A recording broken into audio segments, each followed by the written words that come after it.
Events. I'm Jolie Whitney. Earlier this month, the UVM Office of Innovation hosted the final presentations of the second annual Joy and Jerry Myers Cup. 3 undergraduate teams of UVM students pitched business ideas to a panel of judges. The winner was Campus Storage Solutions, which provides low-cost storage options for UVM students to keep their belongings in Vermont over the summer. The prize for this competition is this trophy, along with $225,000, which unfortunately we do not have on display. This is the largest undergraduate prize for a business pitch competition in the country. And in joining me are the members of the Campus Storage Solutions team. Across the table for me is Ethan Israel, the company's CEO, and next to him is Logan Vaughn, the company's CFO, and then sitting next to me is Ali Updegrove, the CMO of Campus Storage Solutions. So welcome to all of you. Thank you. This is a huge achievement and a huge trophy, so you must be very, very proud of yourselves. And Ethan, let's start with this. Where did the idea for Campus Solutions come from? Yeah, so in 2024, we came up with Campus Storage Solutions. It was really born out of a necessity to serve students who, during the summer, they have nowhere to put their belongings. And out of the 6,000 something undergraduate students, 63% of them are from out of state, and including myself. So I had the problem of moving in storage during the summer. I had nowhere to put my things, and I made a business because it was easier to make a business to store stuff than to actually, go out and find storage. Absolutely. And what year was it established? 2024. Nice. And Logan, you've actually brought in one of the storage containers as an example.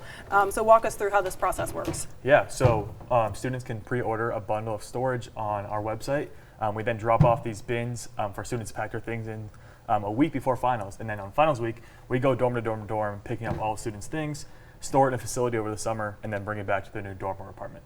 Wow, so that's pretty incredible. Simple. Yeah. Yeah, is it just the 3 of you doing all that heavy lifting? We hire some of our friends as well, but yeah, we get it all done in a really short amount of time, and it's a great experience. Yeah, that's great. And remind me where you store all these containers? It's in a storage facility in Essex. We have a lease on a nice climate-controlled facility. Sure. And what made you decide to up your game and go for the cup? I mean, just all the opportunity that we saw last year. We talked to Painting with Purpose, and they're like, it is amazing the amount of doors it opens. Not only the money, but the sponsors, the prizes, and just like the overall, information we get from winning it. So. Absolutely. And Ali, you joined last year. And what are you studying at UVM, and how did you join the team? I'm also a business administration major with a concentration in marketing and a theme in global business. And I joined the team because I got an email from them that was like, hey, we're looking for somebody to, help us compete in the Myers Cup. We're looking for somebody to help us with marketing. And I sat down with my parents, with my partner, and everybody was like, this sounds like too cool of an opportunity to pass up. So I was like, okay, I guess I'll do it. And I joined. Yeah, this is incredible. And you're a senior right now. This is a huge feather in your cap for you as you get Yes. towards graduation. But what are your plans after that? That's the big question mark. Sure, isn't it always? Right now. I definitely intend to stay with Campus Storage Solutions at least part-time, especially over this upcoming summer because my home base is Vermont. And then afterwards, who knows? It's the world is my oyster, but Sure. Still trying to figure it out. Sure, and I'm sure this is going to be an incredible thing to convince people to Exactly. proven record. Yeah, the giant trophy. For Sure, absolutely. Put a photo of that on your resume. Yeah. And Ethan, what are you planning to do with the money? We said it was $225,000 that you guys are splitting up, so quite an achievement. Yeah, so of course we're going to invest it back into the business. Currently, we are working with a team of CS students to build out a website and a database for us, and we really want to give back to students who are really our main customer and the people who make doing this, such a lovely experience. And also just for future expansion, we'll spend it there. Yeah, that's incredible. And Logan, what has this taught you about business, and what advice would you give to other up-and-coming entrepreneurs? Yeah, I mean, this has been an incredible opportunity, and I tell everyone, all students, all people involved, just get involved, show up to things, and stuff like this happens when you put the work in and you surround yourself with amazing people. Sure. And we've already kind of talked about this a little bit, but what does this infusion of cash show potential investors? Yeah, I mean, it proves to them that someone trusts us with the money and sees the future in our business, and it's just one step of the way towards where we want to be with this business. So it's pretty amazing accomplishment, but we have a lot of ways to go. So sure. And you're a sophomore and a business student at UVM. So what has this kind of shown you about business while you're still learning? Yeah, it's amazing. When I'm in my classes, I'm like, wow, this actually means something outside of my classes right now, not 10 years down the line, not 3 years down the line, but in my day-to-day life, I can go in and actually apply that knowledge I'm learning in the classroom to our business in real time, make changes, create a better business as I'm learning. Sure. And Ethan, what are you studying, and how does this kind of contribute? Yeah, I'm currently studying business at Grossman School of Business. And just as Logan said, sitting in classes, I feel like I'm really applying what I'm learning to running our business. Yeah, that's great. And Allie, as far as the competition, you made the pitch on your own. And so what do you think really about your presentation kind of put the judges over the edge for you guys? I would say the pitch itself, I mean, I know we had talked about it earlier, but I just made sure that I knew every single word that needed to be said. Every single second was filled. I think they said it was something like $300 a second or something crazy like that. And so I was like, I can't mess up any single second, and everything has to be perfect. But truly at the end of the day, what I think won us the competition was the Q&A, because all three of us had practiced enough and knew this business enough that there was no lag time. Every question that they had was answered, and it was seamless. Absolutely. What was it like for you guys kind of watching that? Why don't you start, Logan? Yeah, it was amazing. I mean, Allie is one of the best public speakers I've ever seen in my life, and she proved it up there on the stage. A lot of time and preparation went into this, and it was amazing to see it all come together in that evening. Yeah, absolutely. What was it like for you, Ethan? I just saw Allie get up there and wow the crowd and the judges, and I couldn't have been happier at that moment. Yeah. Sure. And what were some of the questions? Was any hardballs, or were you guys prepared for all of them? It was really, it was almost fun because we had practiced it so much that we like had an answer for everything, so it wasn't nervousness. But a lot of the questions that they would start, they would end up being like, you're doing this because you want to get here, right? And then they'd answer it, and all you had to say was like, yes. And then it was like, that was it. So it was kind of nice to get those questions where it was just almost like you could see them working it through in their heads, and because of the pitch, we had already answered the question, any lingering thoughts they had. We pulled the slide up, somebody had it answered in less than 2 seconds. It was awesome. Yeah, that's great. I'm sure that confidence went a long way. Yeah. And Ethan, are you planning to expand this to other college universities, this program? Yeah, so we're planning on expanding to the rest of Vermont, Norwich, Middlebury, St. Mike's, Champlain.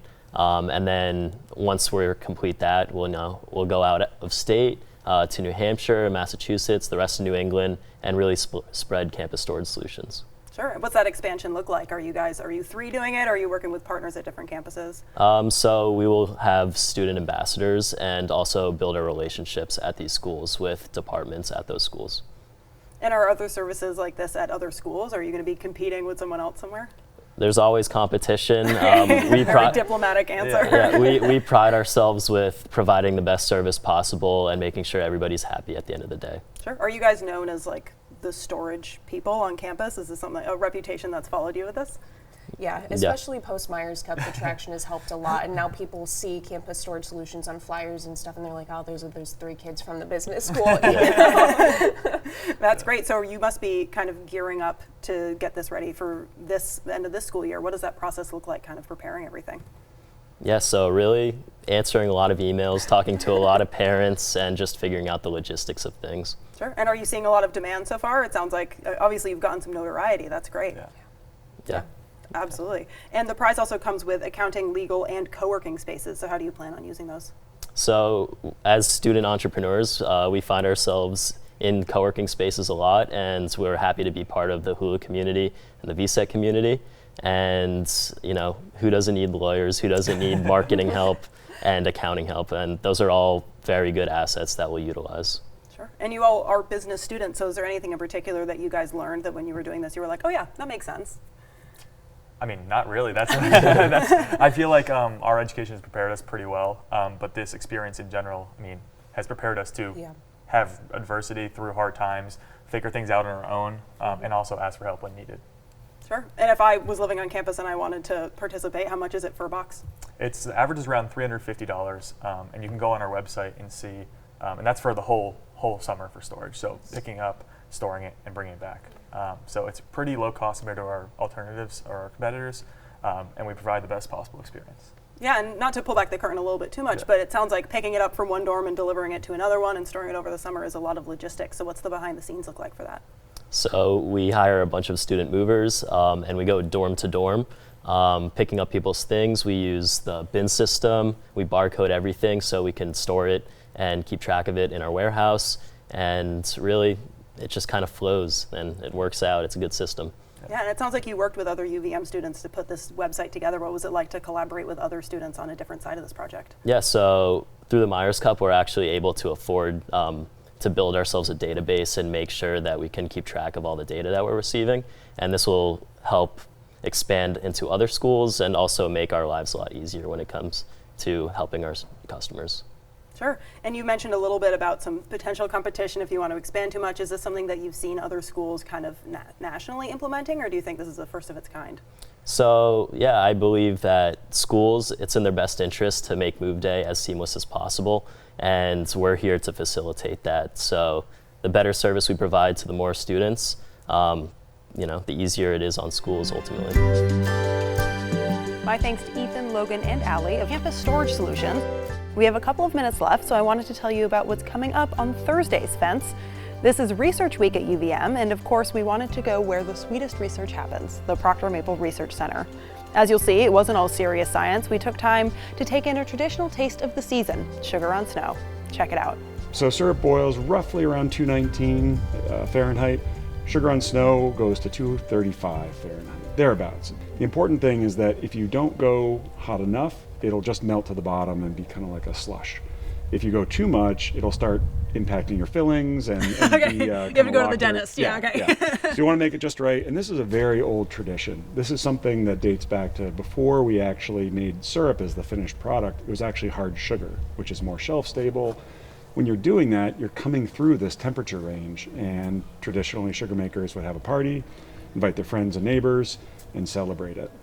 It's traditional to have it with a dill pickle, always a dill pickle, for a sweet and sour sort of flavor combination, and then a plain raised donut. We've got some fresh Underhill snow, and we're gonna just pour it over and give you a fork, and you can grab the donut when you feel like it. Okay. Oh, I haven't had this in a while, so I'm very excited. Oh, I'm losing some snow. That's incredible. I'm not done. I have to try the pickle.